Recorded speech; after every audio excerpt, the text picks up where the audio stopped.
आपने मुझसे वादा किया था कि अगर मेरी पोजीशन आई तो मैं जो मांगूंगा आप मुझे वो देंगी।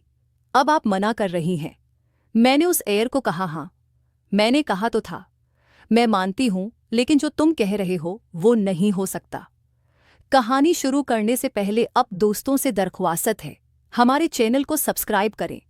मेरा नाम राबिया है, मेरी शादी हो चुकी है। मैं एक गांव में अपने शोर के साथ रहती हूँ। मेरा शोर एक सरकारी मुलाजिम है, लेकिन उसकी मुलाजमत दूसरे शहर में है, इसलिए उसे निकली के सिलसिले में दूसरे शहर जाना पड़ता है। मैंने अपने शोर से कई बार कहा कि आप कोई और जॉब ढूंढ लें, हमारी नई नई शादी हुई है और मेरा इस तरह आपसे दूर रहना मुझे अच्छा नहीं लगता। और अभी तो हमारी नई नई शादी हुई है।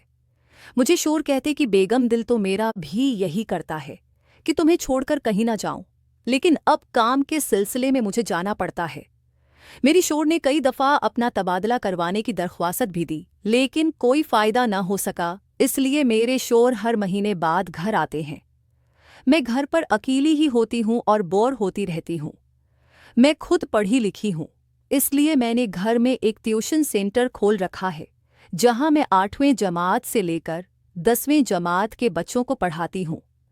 मेरे ट्यूशन सेंटर में मोहल्ले के तमाम बच्चे और बच्चियाँ आती हैं। इस तरह मैं बच्चों को पढ़ाकर वक्त गुजारी भी करती हूँ और पैसे भी कमा लेती हूँ। एक दिन मामूल के मुताबिक बच्चों को पढ़ा रही थी कि दरवाजे पर दस्तक हुई। मैं बाहर गई तो गांव के चौधरी साहब आए थे। वो अपने बेटे के साथ लाए थे। मैंने चौधरी साहब को बैठक में बैठाया और उनके लिए चाय बनाई। चौधरी साहब ने मुझे कहा, बेटा आज तुम्हारे लिए एक काम लाया हूँ। तुम बहुत पढ़ी लिखी हो और गांव के सब बच्चों को पढ़ा रही हो, ये बहुत अच्छी बात है। मैं बहुत खुश हूँ। मैं चाहता हूँ कि बेटा तुम मेरे बच्चों को भी पढ़ाओ। ये नालायक पिछले 2 साल से मैट्रिक में फेल हो रहा है और मैं उसकी वजह से बड़ा परेशान रहता हूँ। जब मैंने उनके बेटे को देखा तो उम्र से तो काफ़ी छोटा लग रहा था। उसकी दाढ़ी मूंछ भी नहीं आई थी। मैंने चौधरी साहब से कहा, ये तो भी काफ़ी छोटा सा है और मैट्रिक में 2 बार फेल हो गया है। मुझे तो ये 7वीं 8वीं जमात का बच्चा लगता है। कि चौधरी साहब ने कहा, तुम उसको बच्चा मत समझना, ये तुम्हारी सोच से भी ज़्यादा तेज़ है। मैंने कहा, चलो ठीक है, मैं अपनी पूरी कोशिश करूंगी। अगले रोज से अजीर ने एकेडमी आना शुरू कर दिया। पहले 2-3 दिन तो सब कुछ ठीक था, लेकिन उसके बाद उसने शरारतें करना शुरू कर दी। कभी किसी को छेड़ता तो कभी किसको तंग करता। उसने 2 हफ्ते के अंदर ही उधम मचा दी। उसने सब की नाक में दमका रखा था, लेकिन दिन बाद दिन उसकी शरारतें बढ़ती ही जा रही थी। और ये एकेडमी आता तो बड़ी वहशियाना नज़रों से मुझे देखता, जैसे मुझे अभी खा जाएगा। मुझे उसकी हरकतें समझ आ रही थी। आखिरकार मैंने तिंगाकर फैसला किया कि उसका टाइम चेंज कर दूं। सब बच्चों को मैं 3 से 5 तक पढ़ाती थी। उज़ीर को मैंने 5 से 7 का टाइम दिया। उसने भी मेरी बात मान ली। पहले तो उसने मना किया, लेकिन फिर मैंने उसे कहा, अगर 5 बजे एकेडमी नहीं आ सकते तो कल से एकेडमी मत आना। फिर वो मान गया और वो 5 बजे एकेडमी आता। अब उसने अपनी हरकतें मुझ पर आजमाना शुरू कर दी। वो लगता तो बच्चा था, लेकिन इंदर से पूरा था। मुझे इस बात किया हसास तब हुआ जब मैंने उसे गिनती लगाते पकड़ा। मैं हैरान हो गई। खैर अब मुझे उसकी शरारतों की आदत हो गई थी। मुझे खुद अकेलापन इंदर से खा रहा था, लेकिन मैंने अपने आप को कंट्रोल किया। मैंने उज़ीर को समझाया कि बेटा अपनी पढ़ाई पर तोजा दो और ये हरकतें बंद कर दो, लेकिन वह बच्चा नहीं शैतान था। एक दिन मैंने खूब गानता तो फिर वो काफ़ी देर तक सुकून से बैठा रहा। उसने रोने वाली शक्ल बना ली।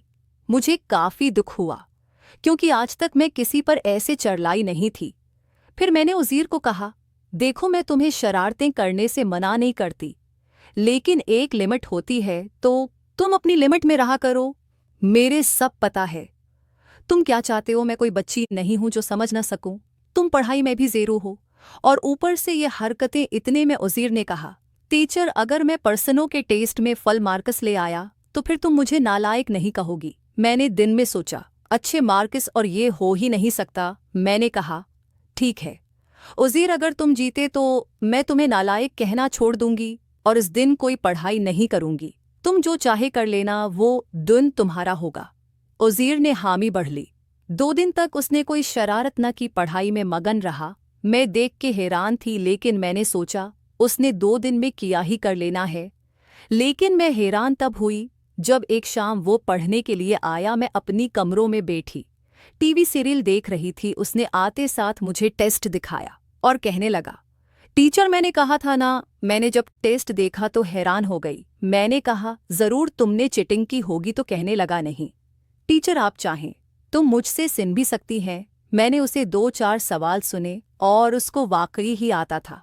हाँ, तेज ने कहा, टीचर, आपने कहा था मैं जो चाहूंगा आप मुझे वो देंगी। मैंने कहा, हाँ बिल्कुल किया चाहिए। तुम्हें जब उज़ीर ने मुझे बताया तो मैंने उज़ीर को कहा, नहीं नहीं, ये नहीं हो सकता। ये तुम कैसी बातें कर रहे हो। इतने में उज़ीर ने टीवी बंद किया और मुझे दीवार के साथ आधा घंटा